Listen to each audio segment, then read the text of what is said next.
Praise the lord. నజరేయుడైన యేసుక్రీస్తు నామంలో మీ అందరూ కూడా ధన్యవాదాలు తెలియపరుచుకుంటూ ఉన్నాను. దేవుడి ఇచ్చిన కృపను బట్టి, దేవుడి నడిపింపుని బట్టి ఈ రోజున నేను మీ మధ్యలోకి వచ్చి ఉన్నాను. ప్రతిరోజు కూడా దేవుడు మనకు ఒక మాటను తెలియపరుచుకుంటూ ఎంతగానో ధైర్యపరిచి మన జీవితంలో ఉన్న శ్రమల, బాధలు బట్టి, ఇబ్బందులను బట్టి మరి ధైర్యపరుచుకుంటూ ముందుకు నడిపిస్తూ ఉన్నాడు. అలాగే ఈ రోజున కూడా దేవుడు ఒక మాట తెలియపరిచి మనల్ని ఎంతగానో ధైర్యపరిచి ముందుకు నడిపించాలని దేవుడు ఈ రోజున ఆశిస్తూ ఈ రోజున నన్ను మీ మధ్యలోకి తీసుకొచ్చి ఉన్నారు. ఈ రోజున వాగ్దానం మనం ఒకసారి చూసినట్లయితే సామెతల గ్రంథము 31వ అధ్యాయం 20వ వచనం, దీనులకు తన చేయి చాపును. దేవుడు మాట్లాడుతూ ఉన్నాడు. ఈ రోజున నీ కఠినమైన పరిస్థితిలో నువ్వు ఎందుకు పనికిరాని స్థితిలో కలిగి ఉన్నావు, ఈ పరిస్థితిలో నీకు నేను సహాయం చేయగలుగుతాను, నువ్వు భయపడాల్సిన అవసరం లేదు, నీ జీవితంలో ఉన్న పరిస్థితుల స్థితిని బట్టి నువ్వు దిగులు పడాల్సిన అవసరం లేదు. ఈ లోకంలో మనుషులు నీకు సహాయం చేయకపోవచ్చు, కానీ మనుషుల మీద ఆధారపడి నువ్వు నశించుకోవచ్చు, కానీ నా మీద ఆధారపడి నువ్వు నశించుకోవడం ఏమాత్రం కూడా అసాధ్యం కాదని దేవుడు మాట్లాడుతూ ఉన్నాడు.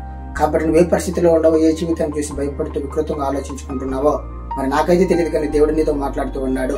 నీ చేయి నేను పట్టుకుని ఉన్నాను, నీ పరిస్థితి నేను గ్రహించి ఉన్నాను, నీ స్థితి నేను గ్రహించి ఉన్నాను, నా యందు విశ్వాసంతో కలిగి ఉండు. ఈ లోకంలో నేను తప్ప నీకు సహాయం చేసేవాడు లేడు, నేను తప్ప నిన్ను ఆదరించే లేవనెత్తేవాడు లేడు, నీ పరిస్థితులు మార్చేవాడు లేడని దేవుడు ఎంతగానో మాట్లాడుతూ ఉన్నాడు.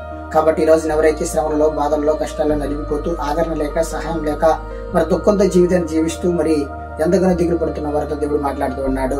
నీ చేయి నేను పట్టుకుని ఉన్నాను, నువ్వు భయపడాల్సిన అవసరం లేదు, నేను నీకు సహాయకుడిని, నిన్ను నేను లేవనెత్తుతాను, నీ పరిస్థితి నేను మారుస్తాను అని దేవుడు మాట్లాడుతూ ఉన్నాడు. ఆమేన్.